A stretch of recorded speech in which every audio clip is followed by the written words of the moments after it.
दोस्तों एक recent news सुनने में आ रही है कि काफ़ी लोग जो दिसंबर में ट्रैवल करने वाले थे उनका ट्रैवल प्लान्स कैंसिल कर दिया गया और इसके पीछे एक ही रीज़न है, कौन है वो इंडिगो है। दोस्तों इंडिगो कौन है? इंडिगो हमारे भारत की सबसे बड़ी एयरलाइन कंपनीज है। अप्रोक्स 70-80% जो इनकी फ़्लाइट्स हैं वो हमारे इंडिया में रन होते हैं और ये इसलिए जाना जाता है क्योंकि हमें चीप रेट में सस्ते दामों में हमें फ़्लाइट्स को प्रोवाइड करता है। बट ऐसा क्या ज़रूरी है कि ये हमें सस्ते रेट में करता है? दोस्तों इसके पीछे और भी बहुत सारे कारण हैं। लास्ट टाइम भी हमने सुना था कि जो भी फ़्लाइट्स वगैरह उनकी इंटरनली इंफ्रास्ट्रक्चर, उनकी हाइजीन, राइट, उनकी सीट्स वगैरह काफ़ी लेवल के इश्यूज़ आते थे। लोग काफ़ी इसमें परेशान होते थे कि हम इतने पैसे दे के भी अगर चढ़ रहे हैं तो क्या ये कंपनी हमें इस तरह से सर्विसेज दे रही है। और इन्होंने तो इस बार हद ही कर दी। इन्होंने जस्ट एक कुछ अपने प्रॉफिट्स को बढ़ाने के लिए, ताकि इनको ज़्यादा से ज़्यादा खर्चा ना करना पड़े, इन्होंने ऐसा काम करा जिसकी वजह से देश के लाखों लोग हैं उनको सफ़र करना पड़ा। ऐसा क्यों? ऐसा इसलिए बिकॉज कि DGCA जो है हमारी भारत के director general of civil aviation, उन्होंने एक नॉर्म्स निकाली थी कि जो भी पायलट्स वगैरह होंगे उनको रेस्ट, जो एक आदमी को जो मिनिमम एक रेस्ट चाहिए उससे थोड़ा ज़्यादा उनको मिले। और ये ऑलमोस्ट सारी कंपनी, जितने भी एयरलाइन कंपनीज हैं, ये फॉलो कर रही थी, बट इंडिगो ने नहीं किया। तो उसने पूरा का पूरा अनसुना कर दिया इसे।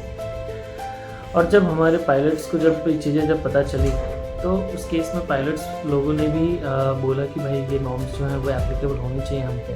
बट इंडिगो ऐसी है जो प्रॉफिट मेकिंग कंपनी, उस समय प्रॉफिट अपना देख रही थी, तो उन्होंने ये सब चीज़ें नहीं की और जो पायलट्स हैं वो स्ट्राइक पे चले गए। और इसका कारण ये हुआ कि एटलीस्ट एक दिन में 750 से ज़्यादा फ्लाइट्स जो है वो कैंसिल हो गई। और उसका रीज़न क्या है? सिर्फ इंडिगो। तो यहाँ पे जैसे ही ये सब चीज़ें आई तो पूरे देश में एक बवाल हो गया कि भाई इतने सारे फ्लाइट्स कैंसिल हो गए हैं। लोग जिनके अपने प्री प्लान थे, जो जिनकी मीटिंग्स, बिजनेस, वेडिंग रिसेप्शंस की थी, वो भी यहाँ पे लोग अपना अटेंड नहीं कर पाए। और एक केस तो ऐसा है कि एक कपल्स है जिनको अपनी वेडिंग रिसेप्शन अटेंड करनी थी, बट उनकी फ़्लाइट्स ही एक मैसेज आता है कि भाई your flights has been cancel right now. अब बंदे क्या करें? अब उनको वेडिंग रिसेप्शंस वीडियो कॉल के थ्रू ही उनको अटेंड करना पड़ा। सोचिए, जीवन का एक ऐसा मोमेंट जो कि हर बार नहीं आता है बहुत सारे लोगों के केस में, और एक इंडिगो के चलते ही ये चीज़ें इनको सफ़र करना पड़ेगा। इसके साथ ही हम जानेंगे आगे कि क्यों मतलब इस तरीके का DGCA ने नॉर्म्स वगैरह लाया और इसके पीछे कारण क्या है। तो दोस्तों DGCA जो है बेसिकली हमारी गवर्नमेंट की एक बॉडी है जो कि मिनिस्ट्री ऑफ सिविल एविएशन के अंदर आता है। और ये जितने भी एयरपोर्ट जो आप देखते हो ना यहाँ पे एयरलाइन कंपनीज वगैरह, उनको ये रेगुलेट करती है। तो बेसिकली जैसे हमारा SEBI होता है, IRDA होता है, सेम एज DGCA भी एक रेगुलेटर बॉडी है, रेगुलेटरी बॉडी, राइट। अब इनका क्या काम है कि इनका ये देखना है कि जो भी ये सर्विसेज दे रहे हैं अपने कस्टमर को, या फिर जो भी अपने इनके पायलट्स वगैरह हैं या क्रू मेंबर्स वगैरह हैं, उनके लिए सेफ्टी हो, उनके रेस्ट का टाइम हो, उनके लिए कंपनी क्या करती है। तो इससे पहले बस कुछ नहीं था, इनको निचोड़ रहे थे सभी को कि पायलट से हम ज़्यादा से ज़्यादा काम कराएं ताकि हमारी ज़्यादा से ज़्यादा फ्लाइट से चली और हम ढेर सारा प्रॉफिट इसमें कमाएं।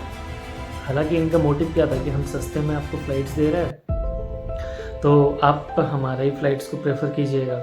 तो ये सब लालच दे करके आज इंडिगो इतनी बड़ी कंपनी बनी है। बट इसके पीछे डार्क साइड आप देख रहे हैं, आप ये कितने मतलबी हैं। इनको बस कुछ नहीं चाहिए, इनको बस पैसा दिखता है। हालांकि ये एक इतने ढीठ है कि गवर्नमेंट की इन्होंने इस नॉर्म्स को भी इन्होंने फॉलो नहीं किया। और लास्ट में हुआ क्या? अल्टीमेटली जो अल्टीमेट कंज्यूमर है, जो पैसेंजर्स हैं, उनको ये भरपाई उसकी करनी पड़ी।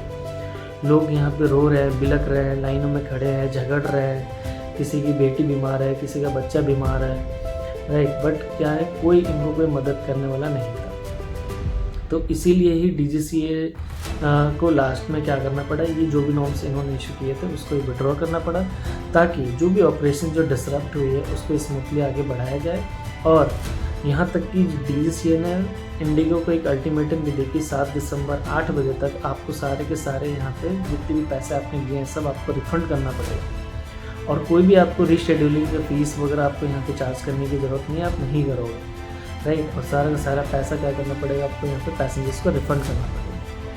तो दोस्तों ये न्यूज़ था। दोस्तों अगर कैसा लगा प्लीज़ ज़रूर बताएं। अगर पसंद आए तो चैनल को लाइक करें एंड सब्सक्राइब करें। जय हिंद, जय भारत।